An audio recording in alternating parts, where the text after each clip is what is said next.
All right, ladies and gentlemen, welcome back to the channel. Whoa, we're going backwards.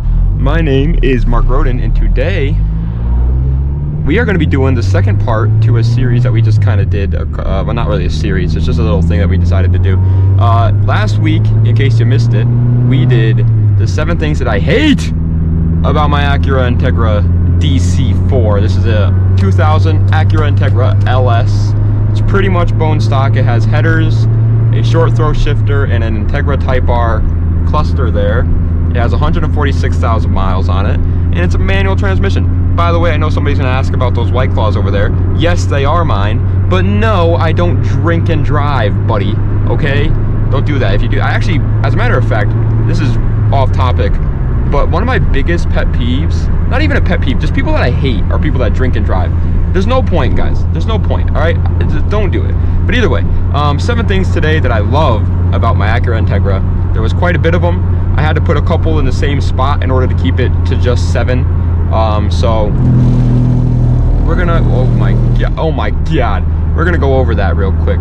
First off, at the number 7 spot is going to be the sunroof, and there was the speakers and the sunroof. These are all, this is pretty much just a combination. This is pretty much just a category for all the little things that make me happy about this car, and those are 2 of the little things that I really like about it. The sun, I don't know, I like having a sunroof. I've always liked having a sunroof. It's nice to have on a nice summer day and you're cruising with the sunroof down. It feels nice. Or if there's like if it's nighttime out in the summer and you're listening to like your favorite music and you get the sunroof down, you get all the cold air blowing in. It's just such a nice feeling. I had a sunroof in the PT Cruiser, and I've always liked that. And I didn't have one in this 350Z, obviously, because they don't come with sunroofs. But this one does, and it makes me happy. Look at that thing. And then the speakers are surprisingly good in this car, guys. Like, I can blare the music, and there's no sort of static or anything like that. It's mind-blowing. It's a 2000s car, and the speakers are incredible. It is amazing. I hate whenever I sit in somebody's car and their speakers are like, this is not this car. This car is just smooth sailing with the speakers. This guy is going so freaking slow. Oh my lord. But yeah, it's just really, number 7 is a spot dedicated to all the little things that just make me happy about the car, and the speakers and the sunroof are both one of those. Number 6 is going to, it has working AC and heat. I have never once had a car that has AC. The PT Cruiser didn't have AC. The 350Z doesn't have AC. All the cars I used to drive for work didn't have AC. This guy in front of me probably doesn't have AC because he's going so freaking slow, man.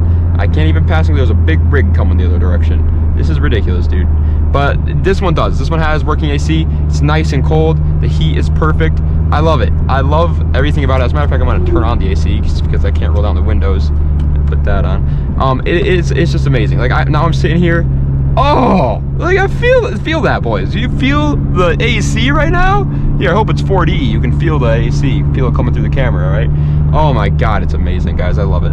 Coming in at the number 5 spot, though, is the looks. This is a big one. A lot of people like to act like they don't care about how their car looks and all they care about is performance. But we all know deep inside that we all want our car to be a cool looking car. And now this is obviously 110% personal opinion, but I love the looks of the Integra.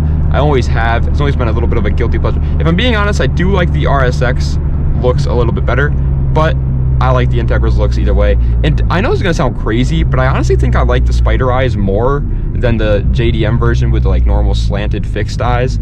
I actually think I like the spider eyes better. I know it's a little bit of a hot take there, but oh my god, it's 2000. Oh yeah, it's 2000. So cool. But anyway, yeah, no, I love the looks of this car. And on top of that, you can just make it look better if you ever do get bored of the looks. So there's really nothing to the downside. I like the taillights a lot. A big part of my purchasing power is taillights on a car. It's the reason why I love the FDRX7 so much. I love the taillights on that car. I love the taillights on this one.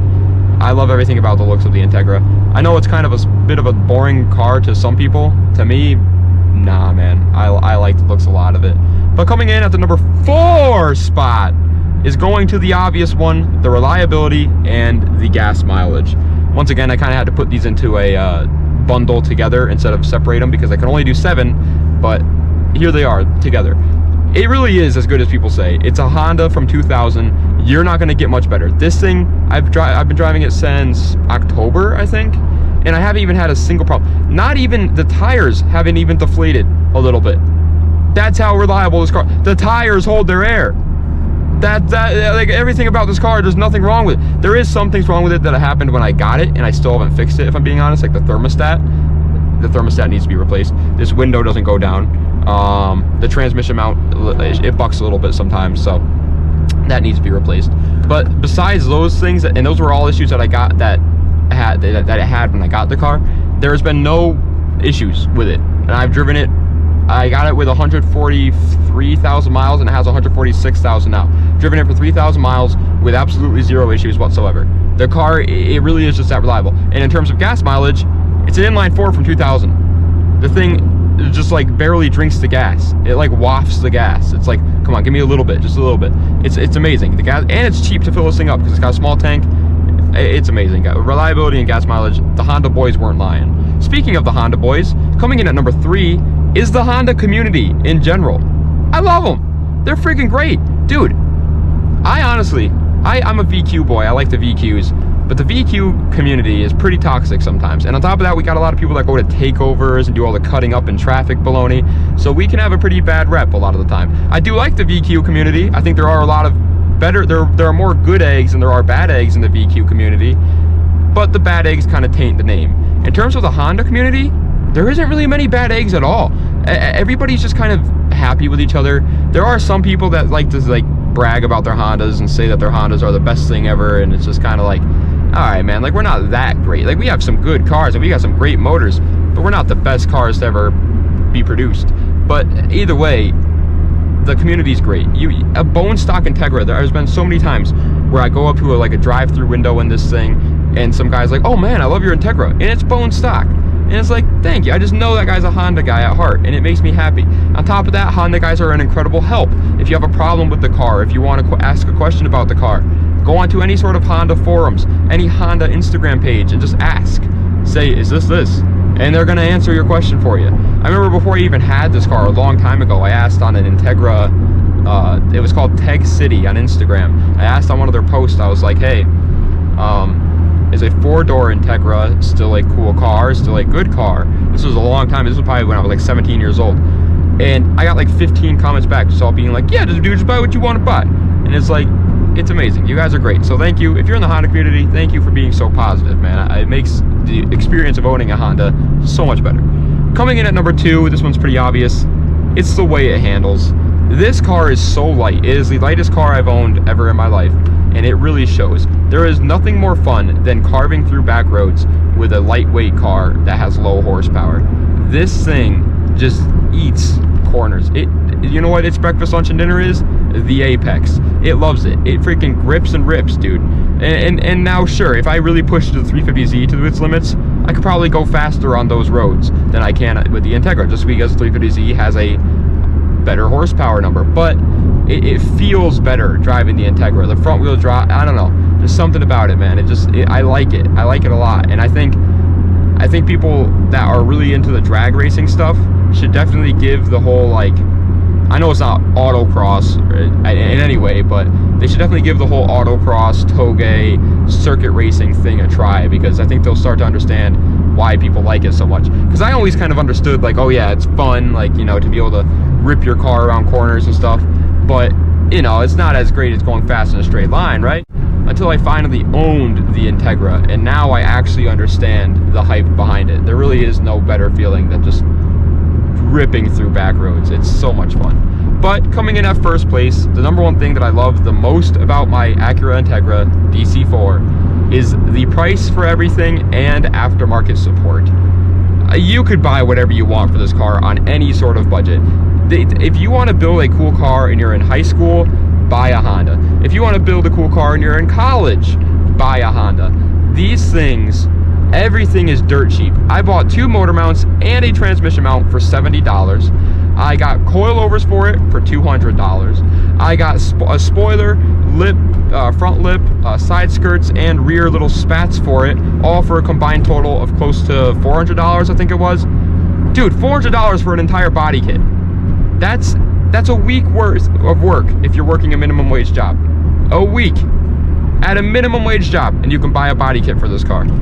Everything for it is cheap. Now obviously stuff like wrap is universal, so it's just going to cost the same no matter what kind of car you have, but everything for it is dirt cheap. And then if you actually need to buy actual repair parts, I was looking at thermostats, dirt cheap, dude. Everything is cheap on the car. On top of that, the aftermarket support is insane. There's 50 different lips for the car, 50 different spoiler options, 50 different everything. And on top of all that stuff, once you actually do need to work on the car, it's incredibly easy to work on because it's a Honda. Everything is so basic. It's right there in front of you. It's super easy. If you're in high school, this is honestly an absolutely amazing car. I would recommend watching my 7 things that I hate about the car first before you do buy it. If there are some things that do hurt the name of the car, like in the last video I said the sound, the straight line speed is a little lackluster and stuff like that. The space in the interior is a big one too, for sure, because I'm 6 foot tall and I feel like I'm in a midget car. But I honestly think the pros massively outweigh the cons with the Integra. Look at that. Beautiful. But I honestly do think the pros massively outweigh the cons with the Integra, and I do 110% more than I ever have before recommend any sort of older 2000s Honda as a first car, or even just a car that, like I said, you need for college, or just a daily driver that you want to have that's still something fun and can be modified but not gonna break the bank. They're actually amazing. I love it. I'm a Honda boy now. I want Hondas. I like everything. I love BMWs. I've always been a big fan of BMWs. I like Nissans. Always been a big fan of Nissans. But dude, after owning a Honda, they're up there. They have raised in my popularity. But yeah, guys, that's the end of today's video. I hope you guys enjoyed. Recently, we've been kind of all over the place with the upload schedule, and a lot of people are starting to ask, like, what's your upload schedule? Honestly, I don't know anymore. I was going to try and upload every day for the week, but now, so I'm going to let you guys in on a little Mark Roden secret, a little Mark Roden tip here. I have been trying to get a house for a long time now. I want to get into real estate. A rental property is what I'm trying to get. I'm trying to get a 3-family house and live in the top floor, then rent out the other floors and whatever, and try to hopefully make some money that way. But it is a long process. They do not teach you this stuff in high school. They don't. Like, my uncle, who's incredibly smart, he tells me, yeah, they don't teach you this. They don't. You have to figure it out all on your own. So let me give you guys a couple of tips. A, if you're a young kid, 16, 17, 18, I know this is, if you guys just watched to hear this stuff about the Integra, you can click off now, by the way, because I'm all done with that. But if you're a young kid around that age, build your credit as fast as possible, because there's nothing you can't do anything in this world and that involves money without a good credit score. So start doing that now. Save your money. Really actually save your money. I'm not saying that like as like oh, save your money to buy a cool car. No, save your money, a lot of your money, not just like $5,000. Keep saving it over and over and over again so that you can buy that big purchase that you want, because you're gonna have to put a down payment down. When you put the down payment down, you're gonna expect it to be as cheap as you want it to be. It's not the case. It's as cheap as they want it to be. You could be looking at spending $20,000, $40,000 any day for a house. I waved to this guy, he was waving to that guy. I would look like an idiot. But guys, just listen.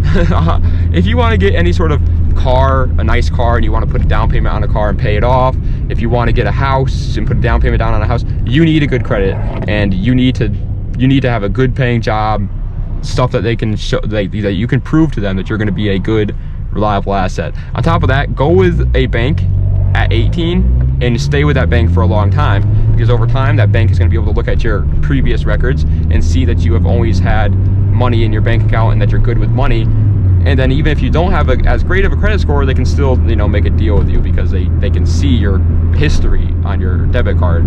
But anyway, guys, that's it. I don't know why I just gave you guys some real estate advice there, but I've been trying it. Like I said, I've been getting into it. As a matter of fact, today, the reason why I'm driving is I'm going to meet with a loan officer so I can hopefully get a loan for the house and get pre-approved and all that stuff.